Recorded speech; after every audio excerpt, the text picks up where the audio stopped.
mean, like, where do you go from here? I imagine that you are holding your head in shame. I think Captain Lee even said, like, this will have, I mean, I don't know where they're going to work in the yachting industry after this.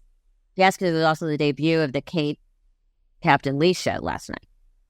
But we'll talk about that another time. That's a whole nother topic. That's a whole other topic. But it was, I mean, like I said, it makes Scandival look like child's play, but there is still so much going on Vanderpump.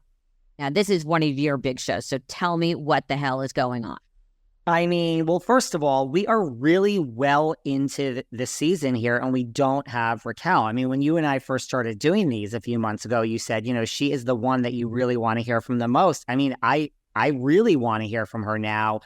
Look, there's a lot of talk that and I think it would be great not to tie it back to Bethenny, but there's a lot of rumors that she is involved with Bethenny, that she's could be the poster child for this, right?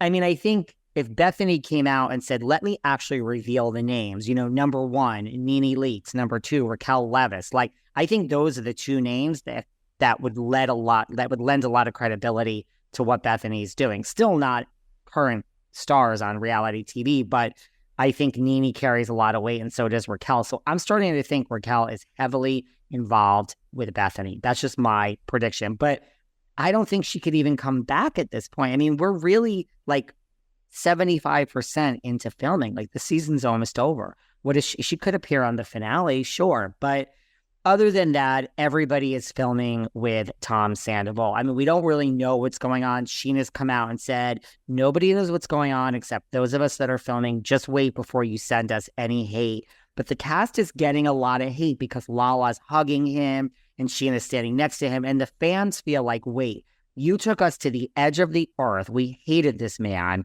You all made a ton of money. Not just Ariana. All of you made a ton of money. Her podcasts are on the top. And now everything is fine. When you said you would never speak to this person again, we feel we're over it. We don't even want to watch. That type of thing is going on online. And of course, they're all filming with him. Are you shocked? No, not at all. Of course they are. Because the bottom line is, and this goes again back to Bethenny, it's a business. And all of these reality stars, I'm using this term stars with a small s, are savvy at this point. You very rarely have anyone walking into any of these situations naive. Yeah, I think they all know what they're doing. Well, and I've talked about this with you about the Below Deck and with some of the people I've interviewed from Below Deck. First of all, how guests can go on and not think that they're going to be put in either a great light or a horrific light, or how the cast comes on and they're shocked at what is shown. I mean, at this point, that to me is insane. You've watched this show. You know what goes on. Yeah. Yeah, like, I don't know how you could not. And so, yes. So you have like a Lala and a Sheena, like, they know what they're doing, right? So I don't know. I guess everyone just feels kind of gypped. But of course, look, I mean, you say you're not going to film. Now, Ariana and Tom have filmed group scenes together, but they still have not had it. She still keeps saying, I will not have a one-on-one scene with Tom. So there's no sit down with Tom and Ariana. There's no, but they're in group scenes. Okay, but but in the beginning, it was, I will never be in the same room with him. Yeah. And now we're like, okay, I'll do group scenes. Okay, but I will have a one-on-one conversation. I mean, it's just, the bar keeps lowering. The bar keeps lowering, and it's like, of course Ariana's also been away. I mean, maybe that was part of the negotiation and getting her to sign back on. They're like, you have to do the scenes, but when you want to go make, $200,000 on Love Island, she was just on Love Island as a host.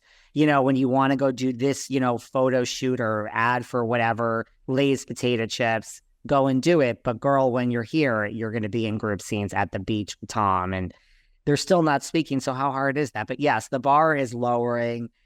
Again, this is a group of people that have all slept around with each other, and they've all hated each other and slapped each other and said they would never speak, and everyone is speaking. So I don't know. Time heals all wounds. I don't know if it's going to happen this season, but I agree with you. I mean, who's to say next season? But how much more? I mean, are the ratings going to even be good when this comes back, or are people really just over it? Can you top Scandival? I'm not so sure. It makes me think, a lot of these people are figuring out their worth to the network. And the Kardashians, they all need Kris Jenner negotiating for them. Because talk about people who knew their worth and basically, as my mother said, would go pencils down when you weren't remunerated. But again, you have to know your worth. You have to know where you are in the pecking order to make the impact. But I do think I think Kris Jenner should just be like the president of the reality star union and do all the negotiating for everybody. She really should. I mean, Bethenny, no offense to you, you should, pick up the phone and call Kris Jenner. You know, it's great that you have Garagos and Friedman. They're great attorneys, but Kris Jenner listen, she could shut this whole town down with one phone call, right? Oh, easily. God, I love her. And she is one of the smartest people you will ever meet. Like, never think that Kris hasn't known for years, even predating the show, that anything gets past her. Listen, I love her. I'm a huge fan. I love them all. I really do. It's like this many years, you're this successful. They all work. You ask anyone about them, the reputation is that they show up, they work. Kris Jenner can do no wrong in my eyes. No, she runs a tight ship. And it's hard to know your worth. It's like when you want to say yes to everything, it's hard to say like pencils down. Take advice from your mother, pencils down, and this is the end of it, and I'm worth more. I don't know. I think that's a hard thing it's a hard thing for me. It's a hard thing for a lot of people. It's a very hard thing for me.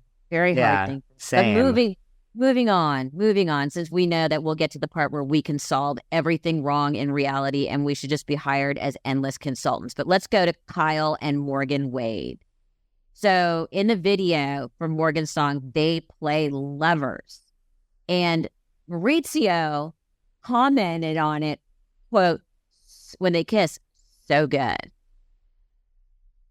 I mean, have we all just been played? I mean, is that just, and a lot of people online are saying we've been queer baited. It's like, look, queer baited? Is this a new saying? I've heard, it's like, I haven't heard it in a long time. It's like, I just don't know what the point of all this was. I mean, she is producing a documentary on Morgan, which I don't even know how you decide to do that. So, I mean, I don't know. Like, look, this is a showbiz family, right? Like, Mauricio has Buying Beverly Hills. She has Real Housewives of Beverly Hills. I guess Morgan's your friend. I mean, I think this helps Morgan more than anybody else. I mean, I think it helps. Everybody's going to turn it. I didn't know who Morgan Wade was until all this started. Same. Everyone's going to tune in to Beverly Hills to see what's going on. And you and I had discussed about, is this hard on the kids? Let's not forget, the kids have been a part of this since Kyle started the show.